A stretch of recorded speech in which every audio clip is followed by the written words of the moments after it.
Hello everyone, welcome back to my YouTube channel. आज है 18 अगस्त और आज की क्लास के अंदर अपन करंट अफेयर्स प्लस में स्टैटिक जीके का रिवीजन करेंगे। तो आज की क्लास है वो वेरी इंपॉर्टेंट होने वाली है, तो प्लीज़ ध्यान से पढ़ना और लास्ट तक क्लास को देखना है, क्योंकि लास्ट के अंदर पॉलिटी से जो संविधान संशोधन और अनुसूचियां हैं वो दोनों ही करवाई गई हैं। तो चलो बिना देर किए आज की क्लास की शुरुआत करते हैं क्वेश्चन नंबर 1 से। दुनिया का पहला ह्यूमैनॉइड पायलट पीबोट है वो किसने विकसित किया है? तो दक्षिणी कोरिया के द्वारा इसको विकसित किया गया है। दक्षिणी कोरिया की राजधानी क्या है? तो सियोल दक्षिणी कोरिया की राजधानी है। तो ये पीबोट है, ये दुनिया का पहला ह्यूमैनॉइड पायलट है और ये काम क्या करता है? तो बिना गलती के ही उड़ान भर सकता है, मानव की तरह बातचीत भी कर सकता है। इसकी ऊंचाई है 160 सेंटीमीटर और वजन है 65 केजी। तो इसको भी याद रख लीजिएगा। और विकास किया है दक्षिणी कोरिया के द्वारा ही। अब आगे देखते हैं कि लिसा क्या है। तो ये उड़ीसा सरकार के द्वारा ही एआई आधारित न्यूज एंकर है, वो लॉन्च किया है। दक्षिणी कोरिया व उत्तरी कोरिया को अलग है, वो 38 डिग्री अक्षांश करता है। तो ये 38 डिग्री अक्षांश है, वो उत्तरी कोरिया और दक्षिणी कोरिया को अलग करता है। तो इसको भी याद रख लीजिएगा, ये भी इंपॉर्टेंट है। इस क्लास की पीडीएफ है वो आपको टेलीग्राम पे मिल जाएगा। टेलीग्राम की लिंक इस वीडियो के कमेंट सेक्शन के अंदर मैं डाल दूंगी, तो वहां से आप इसकी पीडीएफ प्राप्त कर सकते हैं। अगर आपको ये वीडियो पसंद आ रहा है तो प्लीज आप इसको ज्यादा से ज्यादा लाइक एंड शेयर कर देना। अभी तक चैनल को सब्सक्राइब नहीं किया तो चैनल को सब्सक्राइब भी कर लेना। आगे देखते हैं क्वेश्चन नंबर 2। टाइफून लैन। तो जो टाइफून लैन है इसके द्वारा तबाही कहाँ पे मचाई गई है? तो जापान के अंदर ही। तो हाल ही के अंदर जो चीन सागर है उसमें चक्रवात को क्या कहा जाता है? तो इसमें टाइफून कहा जाता है। चीन सागर के अंदर जो चक्रवात है टाइफून खानून है, ये चीन के अंदर तबाही मचाई थी हाल ही के अंदर। अब देखते हैं कि चक्रवात का अलग अलग नाम है। जैसे कैरिबियन सागर के अंदर इसको हरिकेन कहा जाता है, यूएसए में टोर्नेडो कहा जाता है, चीन सागर के अंदर टाइफून और ऑस्ट्रेलिया के अंदर विली विलीज। तो इनका नाम हो याद रख लीजिएगा। आगे देखते हैं कि बिपरजॉय चक्रवात है, ये अरब सागर के अंदर आया है, नाम बांग्लादेश ने दिया है और अर्थ होता है विपत्ति या फिर आपदा। असनी चक्रवात है, ये बंगाल की खाड़ी के अंदर आया है और नाम है वो श्रीलंका के द्वारा दिया गया है। अब देखते हैं कि जापान के बारे में। जापान की राजधानी टोक्यो है, मुद्रा येन है, द्वीप है होकोंडो, होन्सू, क्योसो और शिकोयू। जो होन्सू द्वीप है वो सबसे बड़ा द्वीप है। G7 और क्वाड 2023 की बैठक है, इसका आयोजन भी जापान के अंदर ही किया गया है। जापान की पीएम है फूमियो किशिदो और जापान की संसद है डाइट। तो इसका नाम भी याद रख लीजिएगा, इंपॉर्टेंट है ये भी। आगे देखते हैं क्वेश्चन नंबर 3। ब्यूबोनिक प्लेग या ब्लैक डेथ का मामला है वो हाल ही में कहाँ पे दर्ज हुआ है? तो चीन के उत्तरी भाग के अंदर ये दर्ज हुआ है। तो ये प्लेग है वो बैक्टीरिया जीवाणु के कारण फैलता है, इसे काली मौत या ब्लैक डेथ भी कहते हैं। और रोग कारक कौन है? तो पेस्टीज है वो इसका रोग कारक है और रोग वाहक है चूहा। तो रोग वाहक कौन सा है? तो चूहा इसका रोग वाहक है। तो इंपॉर्टेंट फैक्ट है वो करंट अफेयर्स की क्लास के लास्ट में करवा दूंगी। आगे देखते हैं क्वेश्चन नंबर 4। किस भारतीय मूल के अमेरिकी अर्थशास्त्री को ही हार्वर्ड विश्वविद्यालय के ही जॉर्ज लेडली पुरस्कार से सम्मानित किया है? तो राज चेट्टी है इनको सम्मानित किया है। तो जो जॉर्ज लेडली पुरस्कार है ये हार्वर्ड यूनिवर्सिटी के द्वारा ही दिया जाता है और ये जो राज सेट्टी हैं जो कि भारतीय मूल के अमेरिकी अर्थशास्त्री हैं उनको ये पुरस्कार दिया गया है। तो ये भी याद रख लीजिएगा। आगे देखते हैं क्वेश्चन नंबर 5। भारत का पहला ड्रोन परीक्षण केंद्र है वो कहाँ पे स्थापित किया गया है? तो तमिलनाडु के श्रीपेरुंबंदूर के अंदर ही इसको स्थापित किया गया है और ये मानव रहित व्हीकल है। आगे देखते हैं कि तमिलनाडु के बारे में। तमिलनाडु का जो थुत्तुकुड़ी है यहाँ के आथुर पान को जीआई टैग दिया गया है और आदिल चन्नेलेर जो थुत्तुकुड़ी के अंदर ही है यहाँ पर पहला प्रतिष्ठित स्थल संग्रहालय भी स्थापित किया गया है। थुत्तुकुड़ी के अंदर ही इसरो का SSLV है वो लॉन्चिंग भी स्थापित किया गया है। तो इसको भी याद रख लीजिएगा। आगे देखते हैं क्वेश्चन नंबर 6। देश का पहला नाइट स्ट्रीट रेसिंग सर्किट है वो कहाँ पे स्थापित किया गया है? तो चेन्नई तमिलनाडु के अंदर ही। तो ये 3.5 किलोमीटर का सर्किट है, स्पीड है 240 किलोमीटर प्रति घंटा की और दिसंबर 2023 के अंदर ही फर्स्ट नाइट फार्मूल 4 चैंपियनशिप है इसका आयोजन किया जाएगा यहाँ पर ही। तो ये भी याद रख लीजिएगा। आगे देखते हैं क्वेश्चन नंबर 7। विप्रो ने genetic AI centre of excellence है ये कहाँ पे स्थापित किया है? तो IIT दिल्ली के अंदर इसको स्थापित किया गया है। तो चैट GPT है, ये इसकी फुल फॉर्म क्या है? तो chat generative pre trend transformer, ये इसकी फुल फॉर्म है। और चैट GPT इसको लॉन्च किसने किया है? तो ओपन AI के द्वारा इसको लॉन्च किया गया है। बार्ड को किसने लॉन्च किया है? तो गूगल के द्वारा। लीगा जीपीटी रूस के द्वारा लॉन्च किया गया है। और लेक्सी है ये भारत के द्वारा ही लॉन्च किया गया है। इसको भी याद रख लीजिए, ये भी इंपॉर्टेंट है। आगे देखते हैं क्वेश्चन नंबर 8। दिवंगत हुए डॉक्टर वी.एस. अरुणाचलम कौन थे? तो ये एक वैज्ञानिक है और ये डीआरडीओ के पूर्व प्रमुख भी रह चुके हैं। 1990 के अंदर इनको पद्म विभूषण से सम्मानित किया गया है और 2015 के अंदर ही इनको डीआरडीओ का लाइफ टाइम अचीवमेंट अवार्ड भी दिया गया है। तो 2015 के अंदर ही इनको डीआरडीओ का लाइफ टाइम अचीवमेंट अवार्ड भी दिया गया है और हाल ही के अंदर इनका निधन हो गया है। मोहम्मद अबीब तो ये फुटबॉलर है जिनका हाल ही में निधन हो गया है और ये भारतीय पहले के नाम से भी मशहूर है। आगे देखते हैं कि डीआरडीओ की स्थापना 1 जनवरी 1958 को की गई है। हेड है समीर कामत। ध्येय वाक्य है बलस्य मूलम विज्ञानम और मिसाइल लॉन्च है वो एपीजे अब्दुल कलाम द्वीप उड़ीसा से की जाती है।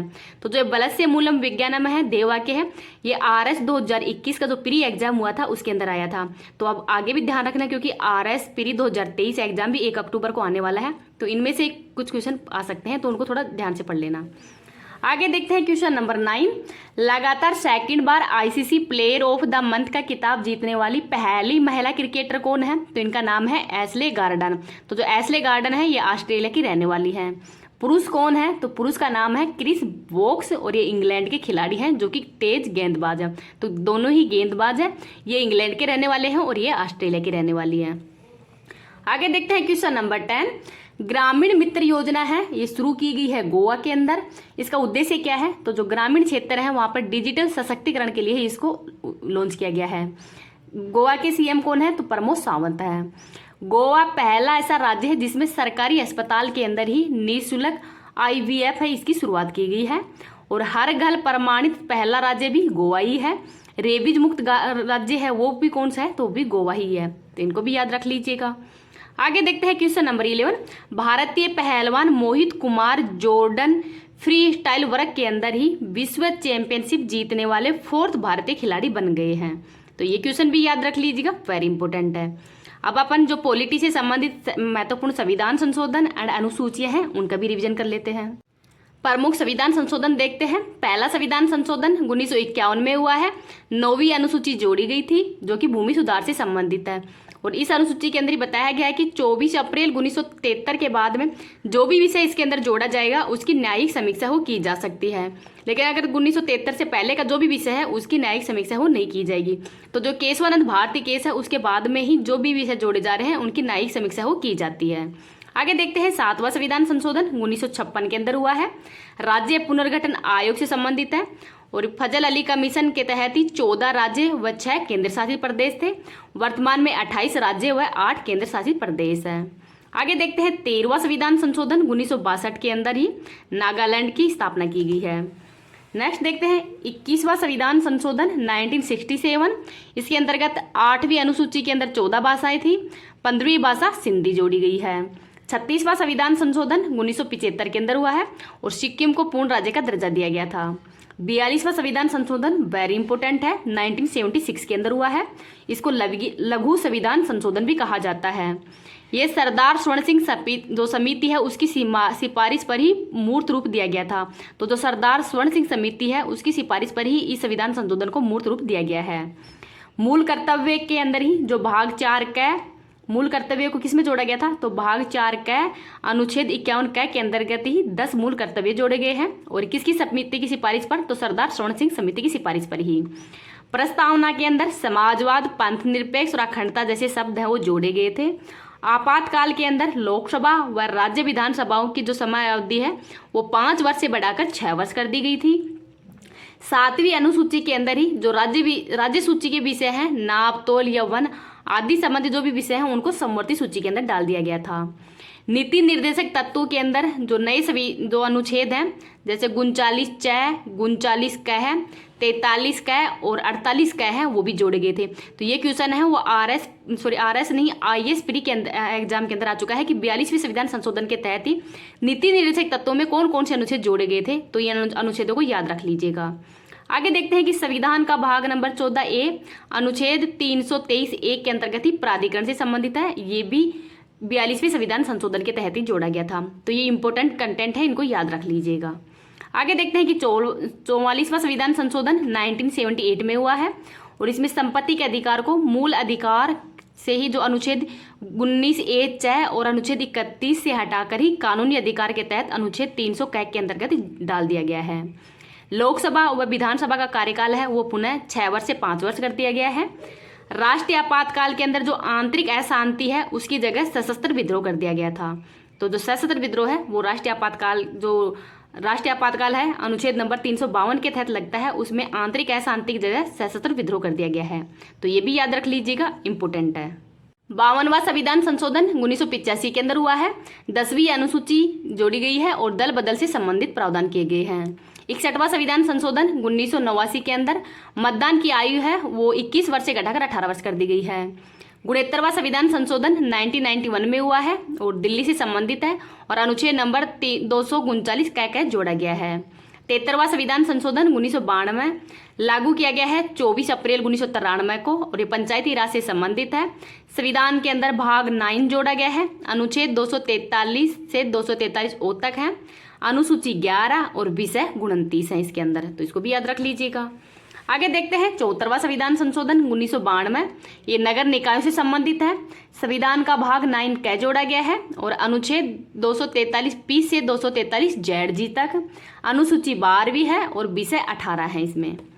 86वां संविधान संशोधन 2002 के अंदर शिक्षा से संबंधित है और अनुच्छेद 21 के मूल अधिकारों के अंदर ही 6 से 14 वर्ष के बच्चों को अनिवार्य शिक्षा का अधिकार दिया जाएगा। अनुच्छेद 45 ये नीति निर्देशक तत्वों में जोड़ा गया है। अनुच्छेद 51 क तो ये जो 11वां मूल कर्तव्य है वो जोड़ा गया था, जिसमें कि जो 6 से 14 वर्ष के बच्चे हैं उनको माता पिता का अधिकार है कि वो अपने बच्चों को शिक्षा का अधिकार दिलाएं। आगे देखते हैं 89वां संविधान संशोधन 2013, ये NC/ST से संबंधित है। अनुच्छेद 338 क जो कि अनुसूचित जनजाति राष्ट्रीय आयोग से संबंधित है और अनुच्छेद 338 है वो अनुसूचित जाति राष्ट्रीय आयोग। तो जो राष्ट्रीय आयोग अनुसूचित जाति आयोग से संबंधित अनुच्छेद 338 है और राष्ट्रीय आयोग अनुसूचित जनजाति से संबंधित है अनुच्छेद 338 क। आगे देखते हैं 92वां संविधान संशोधन 2013, 8वीं अनुसूची के अंदर 4 नई भाषाएं जोड़ी गई थी, बोडो, मैथिली, डोगरी और संथाली। तथा 71वां संविधान संशोधन 1992 के अंदर ही 8वीं अनुसूची के अंदर ही 3 नई भाषाएं जोड़ी गई थी, कोंकणी, मणिपुरी और नेपाली।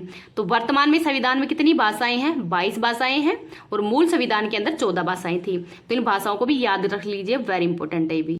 आगे देखते हैं 97वां संविधान संशोधन 2011, सहकारी समितियों से संबंधित है। संविधान के अंदर भाग 9 का है, अनुच्छेद 243Z से 243ZT तक है। नीति निर्देशक तत्वों में अनुच्छेद 43 ख जोड़ा गया है और अनुच्छेद मूल अधिकार उनमें अनुच्छेद 19(1) ग है, जो कि संघ बनाने की स्वतंत्रता के अंदर ही समिति बनाने का भी अधिकार दिया गया है। तो इनको भी याद रख लीजिएगा कि कौन कौन से अनुच्छेद हैं वो जोड़े गए थे। आगे देखते हैं 99वां संविधान संशोधन 2015 के अंदर ही, तो सुप्रीम कोर्ट व हाई कोर्ट के जो जजों की नियुक्ति है वो वर्तमान में कोलिजियम प्रणाली के आधार पर की जाती है, लेकिन इस जो कोलिजियम की जगह राष्ट्रीय न्यायिक नियुक्ति आयोग है, इसको जो सुप्रीम कोर्ट है उसके द्वारा असंवैधानिक घोषित कर दिया गया है। 100वां संविधान संशोधन 2015 के अंदर 3 बीघा कॉरिडोर जो कि भारत और बांग्लादेश से संबंधित है। 101वां संविधान संशोधन 2016 के अंदर GST से संबंधित है, लागू 1 जुलाई 2017 को हुआ है और इसमें समवर्ती सूची पर लगने वाला ये अप्रत्यक्ष कर है। GST काउंसलिंग से संबंधित अनुच्छेद 279A है और जो GST काउंसलिंग है इसके हेड कौन होते हैं? तो वित्त मंत्री हैं, वो इसके हेड होते हैं। आगे देखते हैं 102वां संविधान संशोधन 2018 के अंदर राष्ट्रीय पिछड़ा वर्ग आयोग का जो गठन है वो किया गया है और अनुच्छेद है 338 ख। 103वां संविधान संशोधन 2019, आर्थिक रूप से कमजोर वर्ग हैं EWS, उनको 10% वो आरक्षण दिया गया है और इसके तहत 2 अनुच्छेद जोड़े गए हैं, अनुच्छेद 15(6) और अनुच्छेद 16(6) वो जोड़े गए थे मूल अधिकारों के अंदर ही। आगे देखते हैं 104वां संविधान संशोधन 2019 के अंदर, तो इसमें SC व ST की जो सीटें हैं उनके आरक्षण को 10 साल के लिए बढ़ा दिया गया है और एंग्लो इंडियन की जो सीट है इनके आरक्षण को समाप्त कर दिया गया है। आगे देखते हैं 105वां संविधान संशोधन 2021, ये सबसे नवीनतम संविधान संशोधन है। इसमें OBC के अंदर कौन कौन सी जाति आएंगी इसका निर्धारण है वो राज्य पर छोड़ दिया गया है और ये 127वां विधेयक है। तो विधेयक कौन सा? 127वां और संविधान संशोधन है 105वां, तो इसको भी याद रख लीजिएगा, इंपोर्टेंट है। महत्वपूर्ण अनुसूचियां देखते हैं। प्रथम अनुसूची राज्य व यूटी से संबंधित है, जिसमें वर्तमान में 28 राज्य व 8 केंद्र शासित प्रदेश हैं।